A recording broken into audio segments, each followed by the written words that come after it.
الخير، عاملين ايه؟ وحشتوني.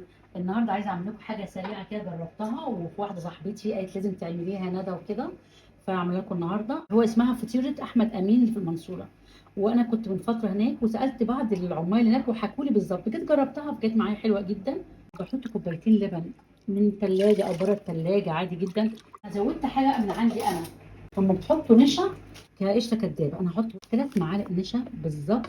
تمام، والبفضل بقيه الكيس هما 3 معالق بالظبط في الكيس. بقلبه كده، بقلبه كله لغايه ما يدوب معايا خالص. حبايبي حطيت النشا اهوت وداب خالص في اللبن، وبحط عليهم بقى الاضافه بتاعت الزياده عن اي مكان او اي حد شفته، الكريم جانتيه. حطيت معلقتين كريم جانتيه او 3 معالق زي ما تحبي. هفضل اقلب فيهم برده لغايه ما يدوبوا زي النشا بالظبط. وبحط بعد كده معلقتين عسل او معلقتين سكر زي ما انت عايزه، بس انا بحب العسل الابيض احطه، هيديها ليونه احلى. احط معلقه عسل احنا كمان 3 معالق عسل. عايزين تحطوا 3 معالق سكر حطوهم. وفتحت النار اهوت، وافضل اقلب بالراحه جدا على نار هاديه عشان ايه ما يكلكعش منكم او يتجمد منكم. وحبايبي اهو بص مش متكتله ازاي معايا وجميله خالص بقى، السمك بتاعها جميل جدا، مش عايزاها اكتر من كده، انها عم تبرد هتتجمد شويه. بجيب بقى عندي القشطه انا حطاها في الفريزر. بص مجرد ما هيتسيح فيها القشطه بقى جميله خالص ازاي، هتسيح خالص دلوقتي خالص، واما تبرد هتبقى ماسكه شويه عن كده. جبت ورقه جلاش اهوت عندي، كانت في الفريزر وسبتها تفك خالص، وابدا اورقها ورقه ورقه. تمام، بس الجديد بقى اللي هعمله لكم مش موجود برده في اي مكان. جايبه معلقتين سمنه بلدي على معلقتين سمنه نباتي على معلقه زيت كريستال. ماشي، بحط معلقه بيكنج باودر، معلقه بيكنج باودر عليه.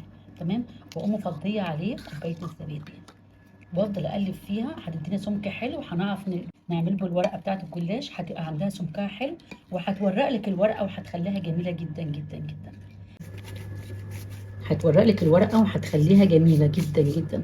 طبعا انت بتعملي اول ورقه دي بتعمليها من جميع الاطراف. تمام، الورقه الثانيه اللي هتعمليها من الطروف بس، النص مش هتحطي فيه عشان تلزق عليه.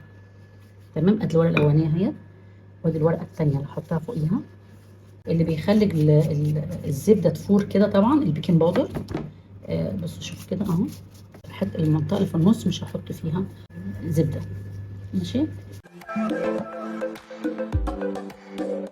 شوفوا يا حبايبي انا جبت الكريمه اللي انا عاملاها جوه اهي، وهحط في النص مش هحط في الطروف. الورقه اهي، الورقه التانيه برضه كده بقصدها كده، الورقه التانيه كده، التانيه كده.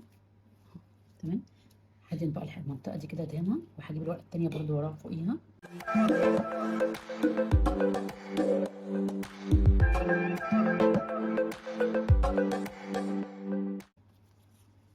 اخر ورقه بقى بتنيها بدهنها برضو زبده على اساس تمسك ما تفكليش. عايز تحطها على النار في طاسه تكون تيفال او طاسه ما تكونش بتلزق، حطيها براحتك. عايز تحطها في صينيه الومنيوم في الفرن لوحدها، حطيها برضو في صينيه الومنيوم في الفرن. تمام، ادي واحده هي تمام اهي، وشلتها بصوا هي الفرن من تحت مفيش حاجه، وحطها في الصينيه قدامكم اهي. بتتحط في الفرن تلت ساعه بالظبط.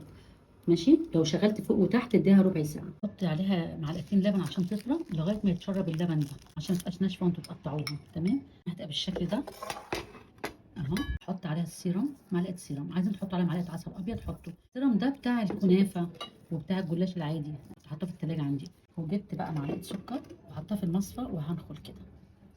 بنقطع اهوت مع بعض. تمام، الحته اللي انا بعمل فيها البيكنج باودر والزبادي عشان تخلي لك الفطيره فيها سمك. كده بصوا من تحت طبقتها عامله ازاي، والوش عامل ازاي، وشكلها كمان بتلمع كده وفيها لمعه جميله جدا. والف هنا وشفا على قلوبكم. الشكل النهائي بتاعه تمام. انا كنت عامله 4 فطيرات، طبعا في فطيره تاكل منها حبات كده، ورشيتها على كل سكر وقطعها براحتكم. كنت عامله معاها كنافه بالقشطه. المره الجايه اقول لكم طريقه الكنافه بالقشطه ازاي ان شاء الله. بالهنا والشفا على قلوبكم.